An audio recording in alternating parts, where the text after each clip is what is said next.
Hello crafters, I'm JanB and I'm an independent Stampin' Up demonstrator. Today I'd like to show you how I made this cute little Curvy Keepsake box tea light holder. It has a little tea light in the back. You obviously can't see very much at the moment because I'm in daylight, but I think you can see that there is something in there glimmering. The reason I do the circle at the back is because it's easier just to be able to pop the tea light in there rather than keep having to undo this piece here. This would gradually weaken because it is just cardstock, and you'd be forever undoing the bow and doing it up. Once I've done a nice looking bow, I really don't want to spoil it. So I'm going to leave this sitting on the desk here. You can see that? Yes, I think so. In fact, it's going to be my way a little bit. Move it back a bit. Yep, that should be okay. Okay, so the cardstock you're going to need is just one sheet of A4. I'm using Taupe, which is the same as this, and I've just cut this in half. You also need the Curvy Keepsake box Thinlit dies, which is this here, and you need to cut 2 of these, but you also get these 3, which are little tags that you can make to just tie on and stamp your greeting or write somebody's name to from. So what I'm going to do for the first one is, this bit is a bit fiddly and I will show you easier ones to do at the end. But I just thought that this one with the flowers on the front where it's carried on with the stamping, I just thought that was rather nice, and I think it's worth the effort of doing it. So the first thing you need to do is grab your big shot and a pencil, and if you line this up on your magnetic base, and I find it's easier to put the pointy bit pointing upwards and the more bulbous bit going sideways. So once you've got your Thinlit die like that, what you need to do very lightly with your pencil is draw round the inside of that one. Don't worry about the bit there, it's the bottom bits that are more important, like that. And then the way we cut out the circles is by using the Thinlit dies, the circle ones, and I use numbers 3 and 4. I always start counting from the inside. The smaller the die, the smaller the number. So it's 1, 2, 3 and 4. Now for this bit I need number 3, so I'm going to pop that in there, and then once I'm happy with the position of that, I'm going to draw a pencil mark all the way round. Oops, don't move.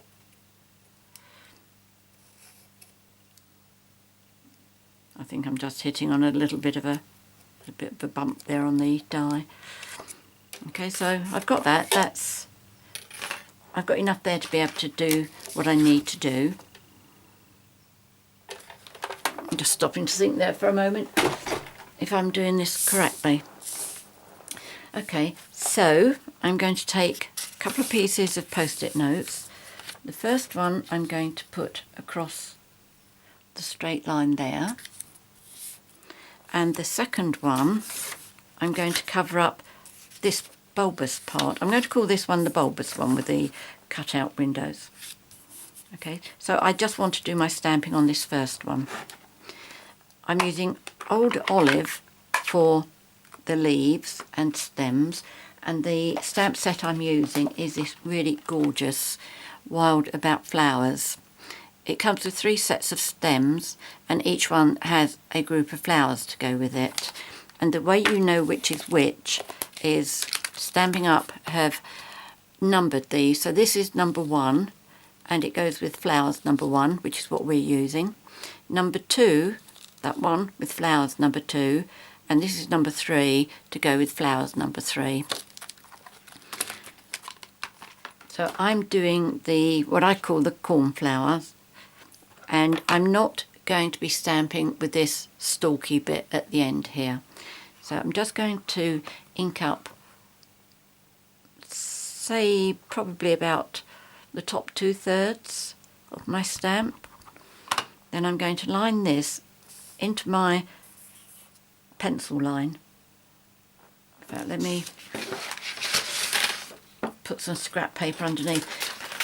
I like to put the scrap paper underneath because I find it very distracting working on my grid paper once I've done lots of stamping.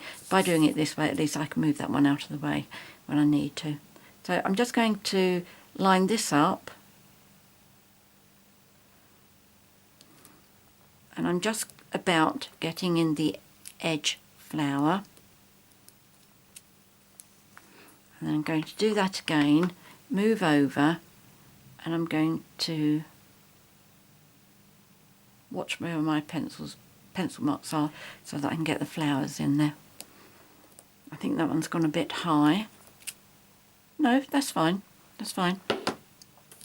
So let me just take these off and I'll show you closely so you can see where my flowers are and my pencil lines, because I don't know if you can actually see pencil lines from... There we go, you can see that. And you can see how all my stems come right up to the end of the line there. Now I'm going to turn it round and do exactly the same here, going over my circle. So let me cover that up again. Straight across the pencil line there, and use my second one to make sure that I don't go anywhere near the other one. Oh, I've forgotten to do my flowers, haven't I? Never mind, I can go back to do that.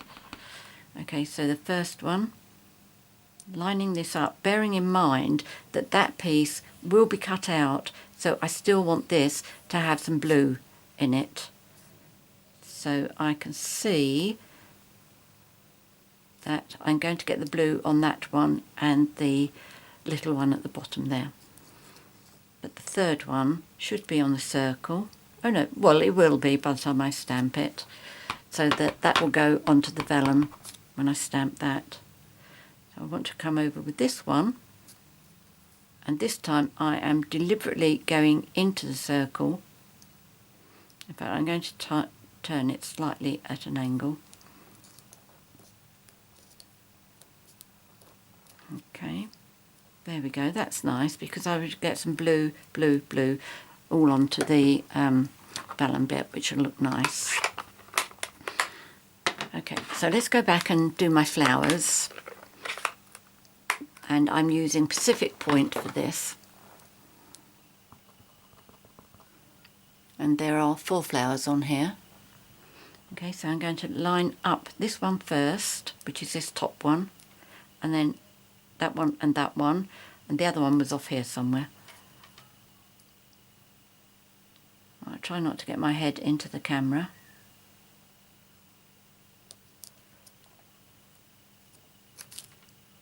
That's good.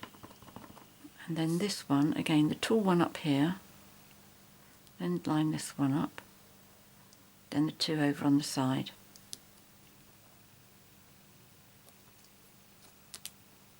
There we go.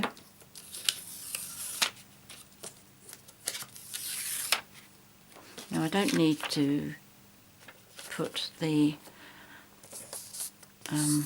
post-it note back just for doing flowers,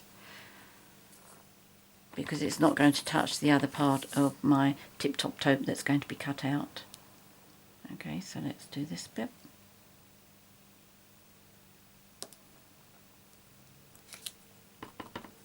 And this one. These are just so easy to line up. I mean, I can't get my head over it to look straight, but that is still lined up very well. So what I'm going to do now is bring my big shot back. I'm going to lay this piece back on here, and then I'm going to line up my die where it was, when I drew round it.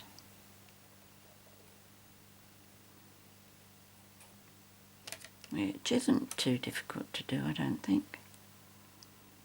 There we go, that's going to be close enough, I think. And then my circle needs to come back. That should be right.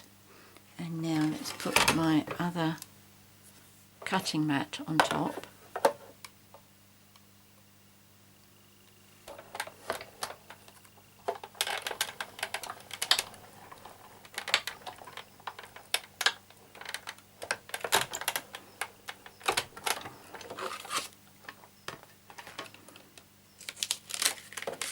And there we go.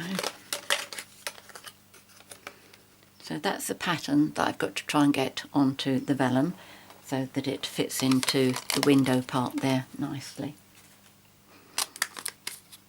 Now that might sound as if it's going to be amazingly difficult to do, but it really isn't.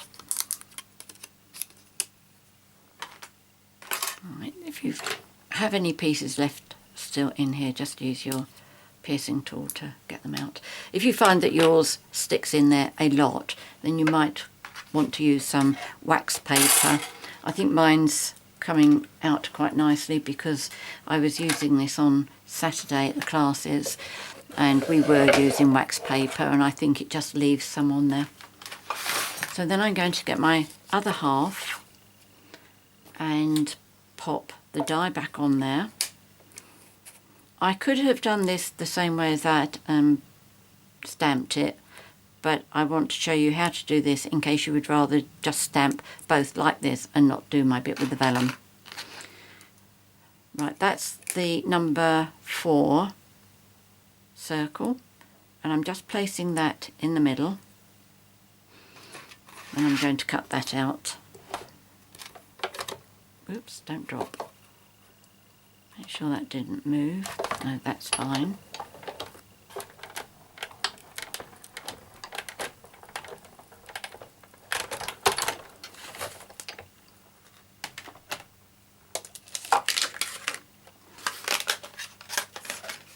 There we go, so it just really pops out very nice and easily.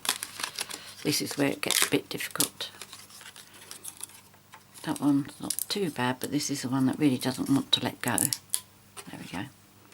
I will sort that out properly later. And we'll move this out of the way. Now this is the bit, if you didn't want to do the vellum bit because you think it's too much faffing around, you would cut out both pieces like this and then stamp them both like this. You need your post-it notes, bring those back, put that. If you get any of these what I call hairy bits or fluffy bits, just use the edge of your finger to brush them off.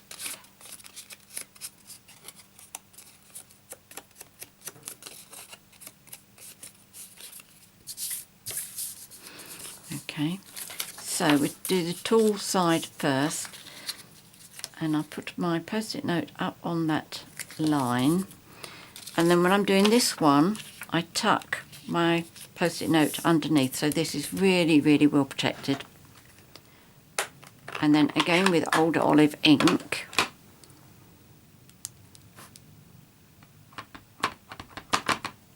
I'm going to stamp this on here. So this one I get all 4 flowers.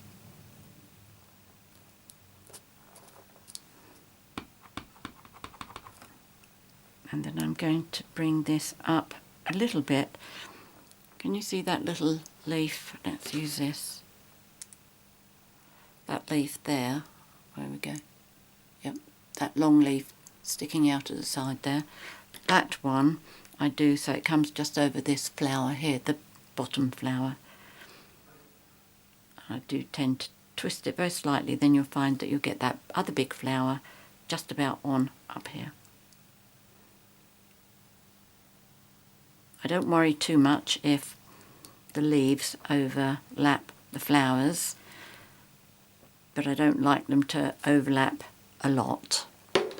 Now before I change over, I'll do the flowers on this one. which is what I should have done with the first one.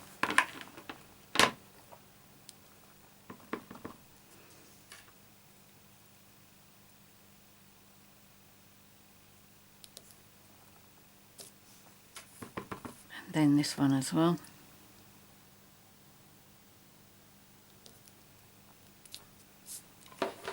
There we go. And then I'm going to turn it around and do the same. One post-it note along that line, and then the next one tucking it under there so that I've protected this. Now, oh no, not this one, is it? Not yet. Right, I'm getting ahead of myself there. I thought I was going to be doing the vellum bit, but let's finish this job first. Now this one I'm going to try and get flowers to come on the edge here, because there's not going to be any vellum here. So on this one I've managed to get the big flower right at the top, and one here. The one over here is just underneath the, it's on the post-it note, so I might get the blue on here when I do the flower heads. And then on this one,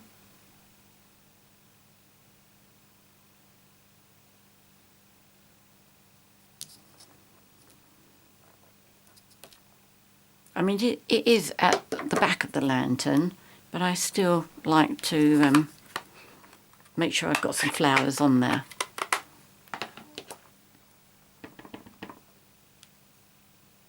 So that's the top flower and the second flower, and I've got the coloured flower without the actual stems.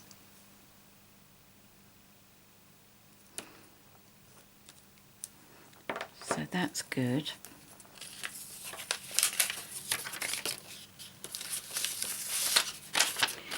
Right, now the fiddly bit. Now if I bring this back in again, and also the circle that I punched out,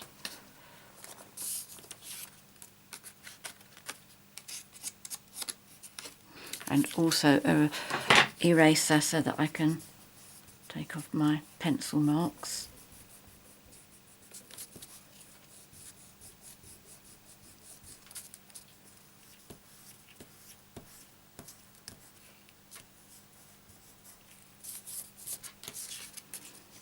There should be pencil marks on there as well, shouldn't there?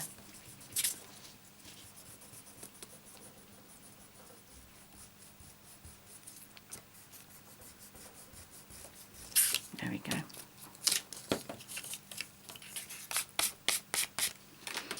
Let me just pop that into my bin.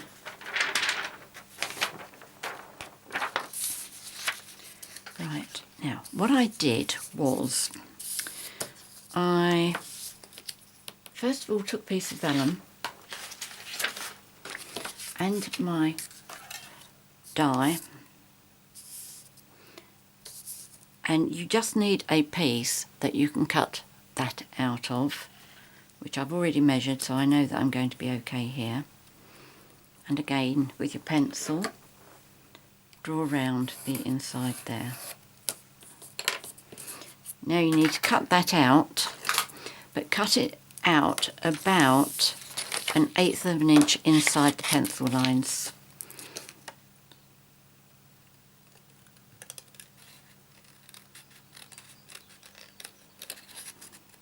If you're not sure what 1/8 is, cut it less than 1/8, a smaller piece, because you can always go back and cut an extra bit off. You don't want to have to go back to the drawing board and start again because you've cut too much off.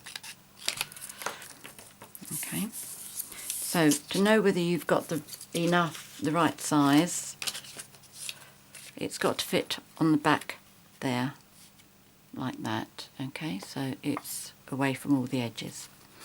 So first of all what I'm going to do is I'm going to use my non-stamping up repositionable roller glue rather, pop that where I want it to go, and then I'm going to put some on the front of my flowers here, Now this bit's a little bit tricky, not too bad, but you've got to try and line it up where it was before you cut it out. Okay, that's about right, I think. Can you see? Lined it up with the stems here so it's all following through. So once you've got that, then you can take this piece off.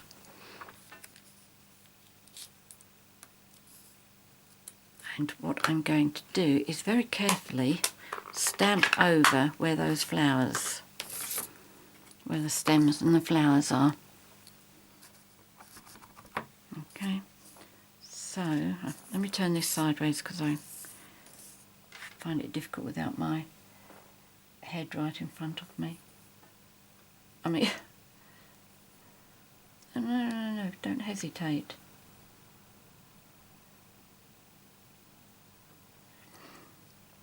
I'm not sure how good that is going to be, but you really do need to get your head over. That was a little bit off. It doesn't look as if I've got any green on the other ones. Let's have a peep. Oh no, it is just those two. Okay. Right, let's see if we can do a bit better with the blue. Turn around again.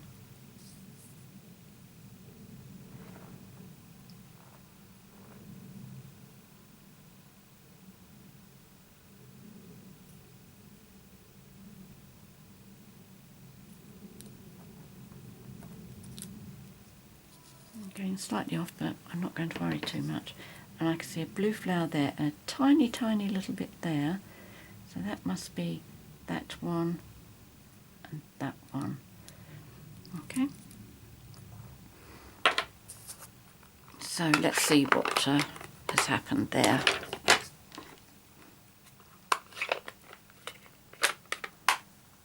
Ink does tend to take a bit longer to dry on vellum. So what I'm going to do is, I've already got a piece of kitchen towel here, I'm just going to lay that down very gently and gently pat it to get the worst of the moisture off.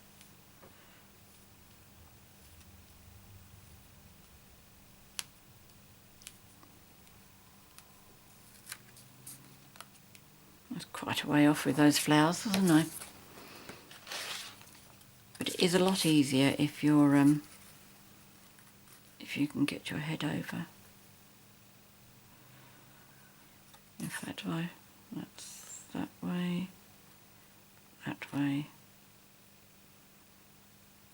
and well, what I'm going to do is pop it on that way round. I think that's going to look okay. Oh, it's going to be wonky. Never mind. But trust me, it is easier when you can actually lean your head forward. So what I'm going to do is, without moving that, oh, in fact no, I've done that wrong, haven't I? No wonder it's not lining up properly. That's the one with the big hole in it. Let's try that again.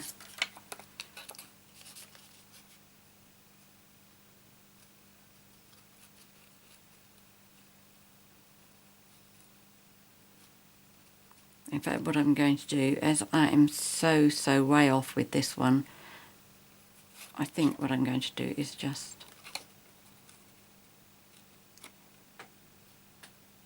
Oh no, that's alright, look. That's not so bad. I think you're being too hard on yourself, JanB. Okay, so what I do is a circle of Tombow. Not too thick because it is going to squelch out.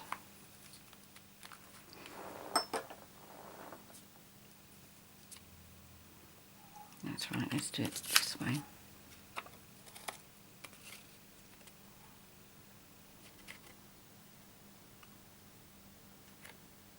If you do what I've done here, and that is I've gone over the edge of my vellum.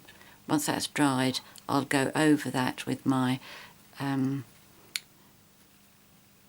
adhesive remover. There we go, that doesn't look too bad at all. It's not as good as the first one, I know, but that's fine. Okay, so let's move on.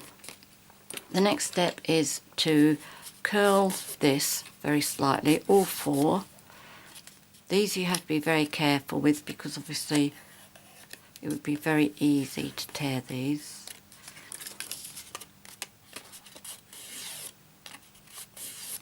That's it.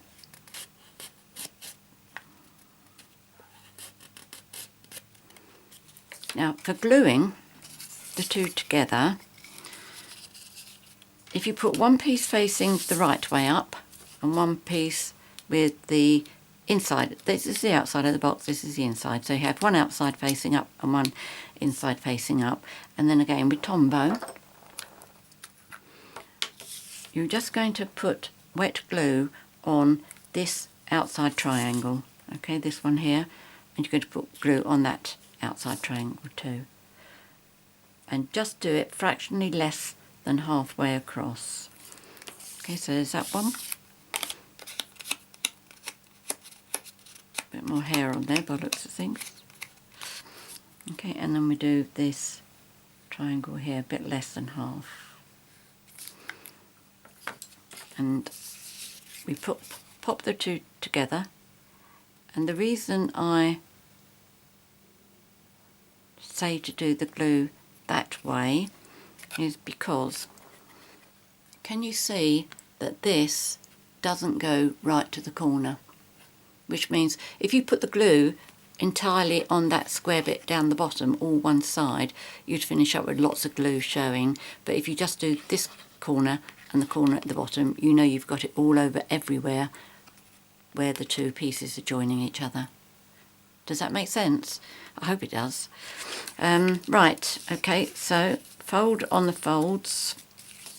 There's that one, that one, that one, and that one. And these two handles here, not the pointed ones, but the ones with the two openings on them, just bend those forward.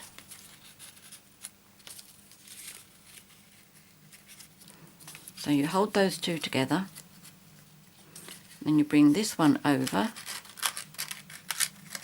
and close that, and you'll find that as this bit goes over, it goes into a little groove in there, which is what holds it shut. Likewise for the other side. And then you have your little lantern tea light holder. That's quite cool, isn't it? Okay, so let me show you what it's like with a little tea light in there. I buy mine from the pound shop, and I normally get about 3 for £1, which is very good value, especially considering they've got batteries in, so you can replace the batteries. So what do you think of that? Oh, and I just put the tied the ribbon on it as well. I hope you enjoy that little tutorial. I think it's rather nice. I will just show you the other ones that I've been doing. First of all, the one like this that I didn't stamp on the front, that's what that one looks like. That's in case you feel that you don't want to go to the trouble of doing the vellum. Okay, it still looks very pretty, but I do just prefer it. Let me move this out of the way. Don't like those scruffy bits of paper. Okay, so we've got those 3, and these are the ones that we did on Saturday for our classes. They were very basic, very quick, no stamping on here. But the problem I had on Saturday, the 3D project for the classes, it just didn't work out. I think that the template was wrong, and I really must phone the magazine. It was a magazine, I saw it, and so there's that one. The pattern vellum was one of the products that we had available as a celebration item earlier this year. Anyway, so those are the ones that I've already made, but this is my absolute favourite one with the bow on it and the stamping all round. Hope you like it, and I really hope you give it a try because it's lovely. Anyway, many thanks for watching my video. If you have any questions, please contact me because I am very happy to help you. If you've enjoyed my video, please subscribe to my YouTube channel by clicking on the subscribe button to the right hand side of the screen, or there'll be a button just underneath the screen. If you'd like to buy any of my products, any of the products I featured here today, apart from the Tealights of course, there's a link on the screen which will take you to my 24/7 online Stampin' Up shop. Many thanks for joining me today. Until next time, happy crafting. Cheerio.